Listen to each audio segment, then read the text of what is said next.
Hey, how you doing everyone? It's DecepySwag, and today I got a special video for y'all. We're going to be doing a review of QRD's latest controller, the Maestro S3 wireless fighting game controller.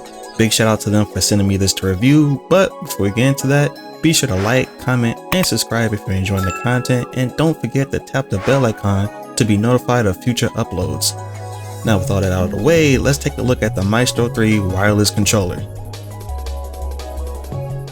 Before we dive into what this device has to offer, I first want to explain just what exactly a leverless controller even is. For anyone new to fighting games, watching, or just unaware, primarily there are three main controllers used in the community. Pad, such as controllers used on consoles, so your PlayStation controllers, Xbox, and so on. Then we got the classic, the arcade stick, which are devices modeled in the style of the controllers from the arcade era, usually a ball top or a bat with 8 buttons. And then we have the newest entry, the leverless controllers. This definition, courtesy of the Fighting Game Glossary by Infill, leverless controllers are a type of controller that has the layout of an arcade stick for its attack buttons, but replaces the joystick lever with 4 buttons that controls up, down, left, and right. Think of the arcade stick, but we yoinked the stick and replaced it with buttons.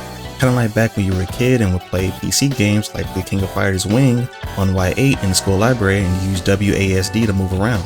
These are controllers that have been on the rise in the last few years that your favorite fighting game player or personality may have been using recently. So now that we're familiar with what a leverless controller is, let's get to the fun stuff. So included in the packaging is, of course, we have the Maestro S3 along with the mobile phone attachment. If you ever want to play a game on your phone, this is always an option. Me personally, I don't see myself using this much, but it's always nice to have this as an option in the first place. So kudos to them for including this. Now, the big selling point of this controller is having a wireless function. Essentially, no need to plug and play, allowing up to a distance of 8 meters, or for my fellow Americans, 26 feet, and has up to 8 hours of battery life for you to enjoy this wireless alternative. But for folks like myself that prefer to have wired, as you can see, that is an option, as well as it being a USB Type-C cord 2.5 meters included with the Maestro. Not only is it an option, as I mentioned before with the battery life, say you finally exhaust the 8 hours but want to keep grinding, just plug in the cord and while you're playing it could be charging at the same exact time. But of course, as you can see, has a touchpad for PS4, PS5, and PC, which is a really nice feature that I'm not sure is even commonplace in most leverless, so bonus points to them. And it also includes a 3.5mm jack for headphones enjoyers. Buttons, of course, are easily swappable, letting you customize whatever buttons and keycaps you want to switch out. And speaking of the buttons, to be honest, I'm not personally a fan of these. For me, they don't particularly feel snappy. I use a mechanical keyboard, and so I've gotten used to the clicky noise, but these aren't that. They're extremely quiet, which for a large audience out there would be a huge plus. Now, mind you, I'm very new to leverless controllers, so this is all personal preference. So on that front, I wouldn't take away any points, just personal nitpicks of mine is all. Again, this is leverless and it is customizable, so you can make this however way you want it to be. You can make it snappy, not snappy, loud buttons, quiet, to each their own. There's standard L3, R3, turbo, options, share button, and you'll see a button that has a Q, that's your home button. Features RGB lighting, and for me this is a big thing to note because I like colors flickering, and seeing how this has 2 different modes and 8 different colors, it even matches my mouse. Now before we play anything, just initial thoughts on the weight and feel. It's very light and compact. I have long fingers, and as you can see, my hand covers a good chunk of the controller, so if you're worried about lugging around a fat brick with you to your locals, don't be. Just slide this bad boy in a backpack or a decent sized pouch and you're good to go. The packaging of the box definitely gives the illusion of it being bigger than what it truly is. Another thing to note that may not seem like such a crucial thing, but definitely is for me, if you happen to go and look underneath, it has these rubber stoppers. And why this is important is to prevent it from slipping off your lap during play, or if you place it on a flat surface like say a desk or a table, it won't shift and move as much versus a leverless that doesn't have these stoppers in the first place. Help gives it a grip on a flat surface or just wherever it's in contact with. So again, kudos to QRD for that addition. One last feature I'd like to give attention to is the SOCD support of SOCD 1 and 2, Switches, to put it plainly, is pressing two different directional inputs at the same time, giving you a different input.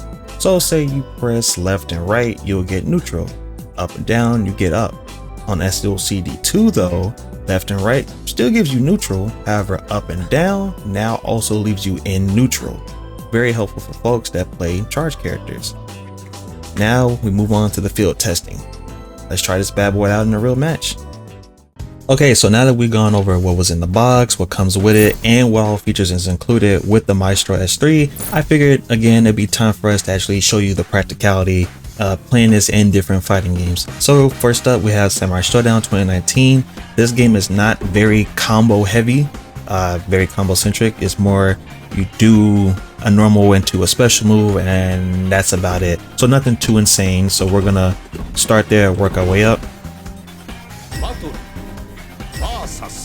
and just give you an idea of how it feel. I know people play different types of fighting games, so for this section of the video I'll jump from one game to another and just give each of you all an idea of what to expect using this with different types of games. But again, first up we got Samurai Showdown. Great game, one of my favorite games ever. I love the game. If you haven't played Sam Show, I highly recommend it. I got my boy Basada, one of my favorite characters. And if you don't know, there are crossover characters like Warden, and we also have Biken. So for all my GG fans out there that like Biken, she's in this game as well. And there are other characters here as well. But I'm going to go with my boy. Just do random.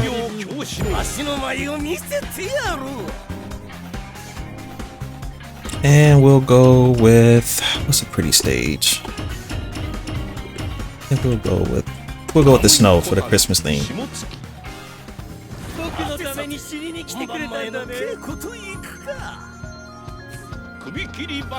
Alright, let's see how this goes. Now, of course, the big button down here is your jump. Clean inputs, nothing too difficult. The character I like playing is more of a zoner, trickery type of long range character. DP, I'm gonna do it again. Another one. Easy, clean inputs. Very comfortable. And just for retrospect, for anyone wondering, I am new to using leverless controllers. I recently got into them about 3 weeks ago. So it has been a learning experience, but once you get used to them, they are extremely fun, and I prefer them over regular act controllers.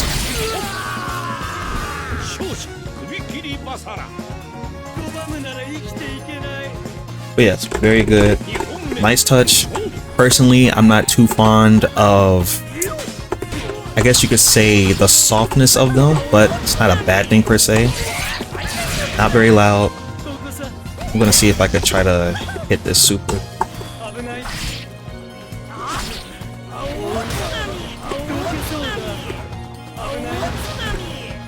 Let's see if he'll let me hit it. Yes!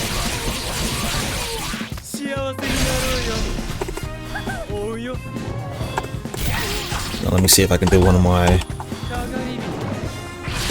So I'm gonna go and I'm gonna fake the overhead and then command grab him. See? Just like that. Again, feels nice. Not very loud buttons. Soft. Alright, so the next game on the list that I want to show you all of me using this is the King of Fighters 15, which will be having an Ultimate Edition coming out soon, but I wanted to show you the ease of use of using this. I'll use one of my regular go-to themes and I will fight the computer.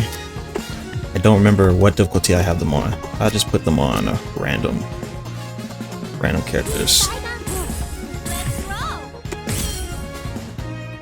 Now I don't remember the difficulty I put them on, so I'm hoping I don't get messed up. But I'll cut to the match after this and we'll get things going. Now, something to keep in mind, the King of Fighters is a 4-button game. You have light punch, light kick, heavy punch, heavy kick, and there are no medium buttons per se in the game series. Your medium buttons are your command normals.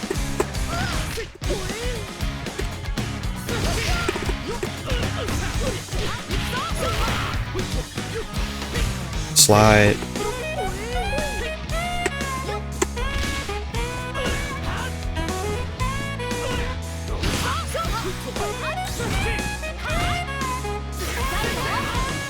Inputs come out smooth, easy to do fireballs, half circles, backdash. Very key thing about King of Fighters is movement, and a lot of times you will be, again, short hops, hyper hops, jumping over projectiles, trying to get in on your opponent.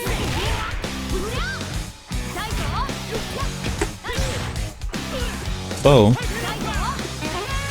having a controller that fits well with that, as far as allowing you to do such a thing smoothly, is important.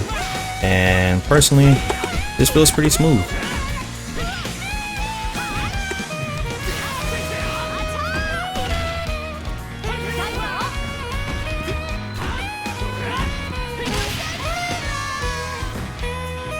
I didn't have any missed inputs. Everything felt smooth as can be.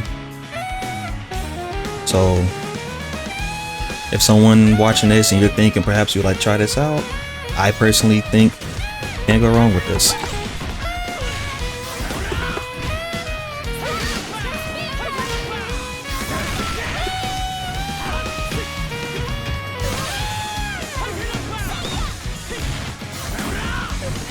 Oh no, oh no.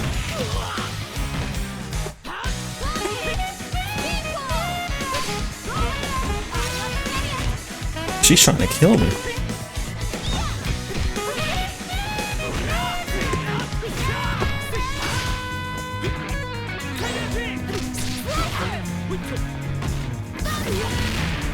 Uh-oh.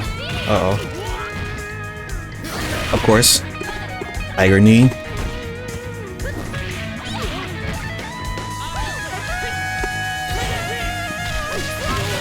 Now I got myself killed there because I was trying to show doing the tiger knee input, but as you can see, responsive, all the same.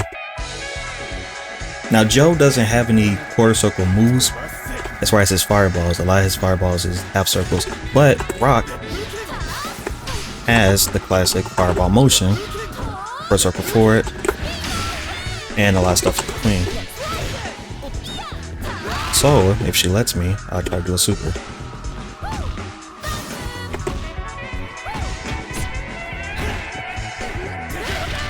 Let's see. Yes.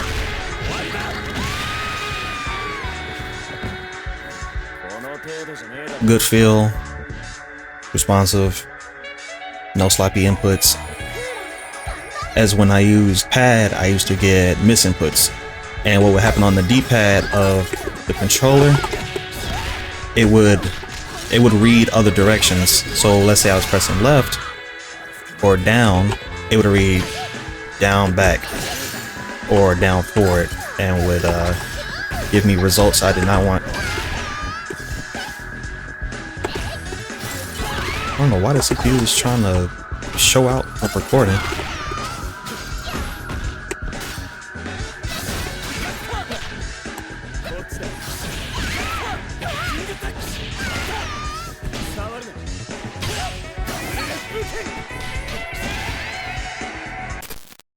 Before I give my final thoughts, let's go over the pros and cons of this level list by QRD. Pros: lightweight and compact, is wireless and wire accessible, so you have the options between the two. Features a headphone jack with a touchpad along with your standard button options L3, R3, share, turbo, options, and a home button, not to mention ability to replace the button and keycaps. Cons: major con for me is that the fact that yes, while it is natively compatible with PS4, PS3, Switch, PC, and some phone stuff, it is not natively compatible with PS5, and thus you will have to use some kind of converter. Of course, QRD does have a purchase option where it will be included with said converter, but it will also increase the price of your purchase by about $30 give or take. Definitely something to keep in mind if you're someone that attends offline events, such as tournaments where PS5 is the standard platform for said events. Not to mention, I'm personally not a big fan of the feel of the buttons. Again, they are replaceable, but still something to note. Just feels too soft almost. With all that being said, it's time to give my final thoughts. After going over the specs, features, as well as the field test, I'd have to say I'd recommend this controller, but for someone new looking to trying out leverless in the first place. The price point of the Maestro S3 is $169.99 USD. There are leverless controllers that go for double or nearly triple the price of this that, yes, may have more bells and whistles, but for a newbie wanting to get used to the feel of one of these, I'd say start out with something of a Maestro S3 before ponying up cash like that. For under 200 bucks, you get everything you would need and then some. Customizable buttons and switches support, SOCD support, both wired and wireless functionality with an 8-hour battery life, a mobile phone attachment, and one last thing I wanted to mention is that you can program the directional buttons to act as D-pad, left or right analog controls. Directions on how to do all that and more is included with the user manual. But as always folks, we have reached that part of the video where I ask, what are your thoughts? Are you interested in trying out the Maestro S3 by QRD? Have you ever used a leverless controller before? And if not, tell me what controller style do you use? Comment down below and I'll try to get back to you. Again, big shout out to QRD for giving your boy this opportunity. It means a lot. As always, I'm DecepySwag. Later.